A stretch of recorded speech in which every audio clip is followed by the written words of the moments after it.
Hey there, everyone. Mary Cristelli from PCC Wellness and Recreation back at the awesome Lucero Library here on the east side of Pueblo with another Wellness Where You Are video.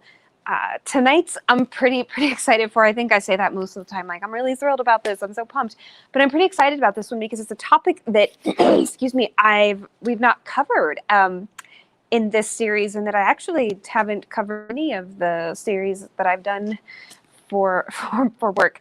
But May is actually Older Americans Month, and this is an observation that was started many decades ago. I want to say sometime I think in the 1940s or 50s, I believe, and it was created by the president at the time to celebrate the contributions that older adults, which are folks who are 65 years and older, so to celebrate and recognize and acknowledge the contributions that those individuals make to their communities, which I think is so awesome because we've got a lot of folks in that older adult category, that 65 and up, who give back to our community and to their communities all across the world in so many incredible ways, whether it's through mentorship or volunteering with an organization that means a lot to them, or even donating their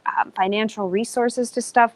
So Older American Month was created to honor those folks. And so what I thought would be a fun way to celebrate that and observe that celebration as well is to actually present on some material that is relevant to that population. So we're going to do some exercises and talk about some things for helping strengthen your body and your joints and your muscles for what we call activities of daily living. And so we want to help make sure that we're working our body as much as we're able to and we can to maintain our physical independence for as long as we can. So activities of daily living are those things that we do on a day-to-day basis. So like taking a bath, grooming, so fixing our hair and that type of stuff, cooking, housework, walking, getting up and down from a chair, going up and down stairs, all of those types of things, grabbing stuff out of cabinets. So what we want to do as for actually all through our life is we want to work our body in a way that touches on our joint movement. But definitely as we start to get older, we want to make sure that we're really focusing on our joints so that we can maintain our ability to move around and grab things for as long as we're able to. So we're going to do a few exercises that target our joints and our muscles, and we're going to use for every movement, actually, we're going to use a chair, either sitting in it or for assistance, because sometimes our balance is not always excellent for folks of all ages, but definitely as we age, balance can become a little bit trickier. So we are going to do a handful of movements that we'll use this chair for. So what I want to invite everyone to do is find a comfy chair. I'm going to sit on the edge of mine so that I have my feet planted flat on the floor, got my spine nice and tall. One way that I like to help folks kind of straighten up their spine is roll your shoulder blades back and pretend that you're hanging your armpit on a coat rack, and that'll help kind of straighten things up. And we have a tendency to hunch over, just mostly because we do a lot of typing at computers, so we want to kind of open up a little bit. We're going to start by doing some wrist and elbow motion, and we're also going to work our brain. So I've got my right leg out. You don't have to just extend it out like that. I'm actually going to cross it over my left to kind of not have to hold it up with my muscles, and I've got my left hand up. And what we're going to do is at the same time using our right foot, moving just our ankle, and our right hand moving just our wrist, is we're going to write our names. I'm super lucky because my name is only 4 letters long. So if you want, so that's my M, and then I'm doing my A, and I'm doing capital letters because I wanted to. And then I make my R, so we're writing our name just using our joints, and then I've got my Y. Okay, so you can write your name, you can do the ABCs, you can pick different things you see in the room that you're in. So if you're sitting watching this in the living room, what you can do is be like, okay, I am going to write television with my foot and my hand. And again, we're doing opposite foot and arm. We're going to switch sides now. We want to make sure we even it out on both sides. The thing we want to do is make sure that we spell words that have the same number of letters so that we're getting about the same amount of movement on either side. So like the same number of repetitions. So I just spelled my name with my right foot, left arm, and I'm going to do the same thing this time. Now I've got some ankle stuff going on in my left foot, so I definitely feel the tightness in my tendons on the outside of my left ankle when I do that. So if you feel any sort of pain or discomfort or anything like that, it might be a little bit uncomfortable, but if it's painful, if there's shooting pain or anything in your body, stop doing what you're doing. Would rather you not do the movement than continue to push past some sort of pain and further injure yourself. So if you're doing this and you feel some pain, go ahead and stop. And I recommend that you talk with a doctor or a physical therapist or somebody who can assess that and kind of look at it, especially if it's something you've had going on for quite a while. So that was the first movement that we were doing. We're just doing spelling words with our wrist and our ankles, just getting that joint movement. You can do wrist and ankle circles too if you want to, but sometimes it's a little bit more fun to spell words, and it works our brain. The next movement we're going to do, I'm actually going to turn the chair to the side so you can, I'm going to turn it at a diagonal so you can kind of see both. We're going to do some strength training for our upper back. And if you wanted to, you could hold some really light weights, but you don't need to. I'm not going to do that. If you don't have weights at home, you could use, and you wanted to, you could use cans of food. So like canned beans or canned corn or something like that. Otherwise, we're just going to we're just not going to use anything. So this is a bent row. So all I'm doing is laying my chest over my thighs, and I'm going to pull my elbows up toward the ceiling and bring them down. And then we're going to sit up, bring our hands up in front, and then make a W with our arms. So there's one. We're going to do 5 repetitions. So again, we pull our elbows up toward the sky. Squeeze your shoulder blades together like you're pinching a pencil between them. Then we're going to hinge forward, bend at the elbows, open them up in a W. Again, squeezing those shoulder blades together like you're pinching a pencil in between them. Here's 3. Open it up, close, and 4. And last one, we've got 5.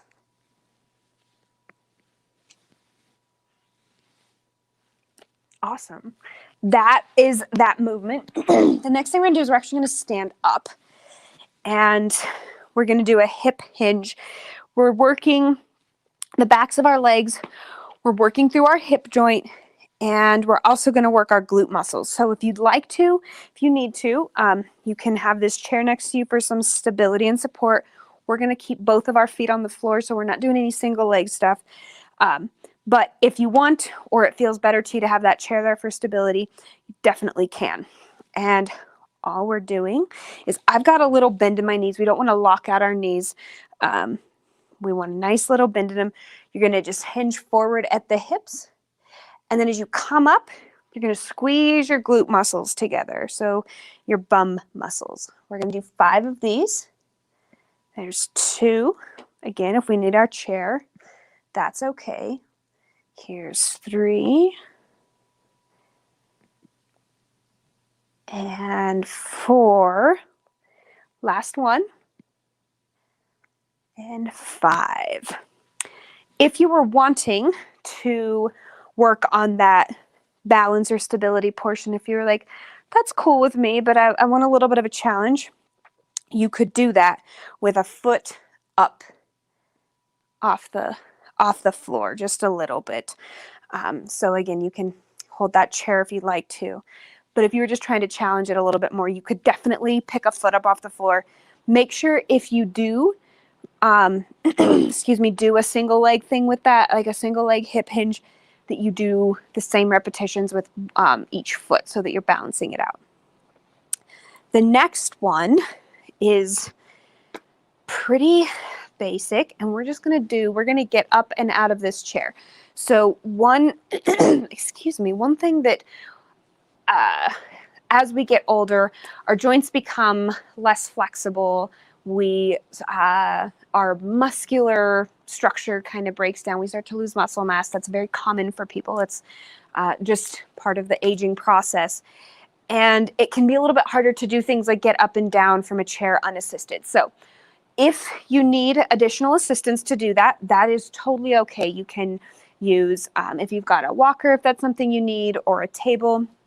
But really what we're working toward, if it's within our body's ability, we're not trying to push ourselves into an injury or anything like that, but if it's within our body's ability and it feels safe and comfortable to us, is to get up and down out of the chair unassisted.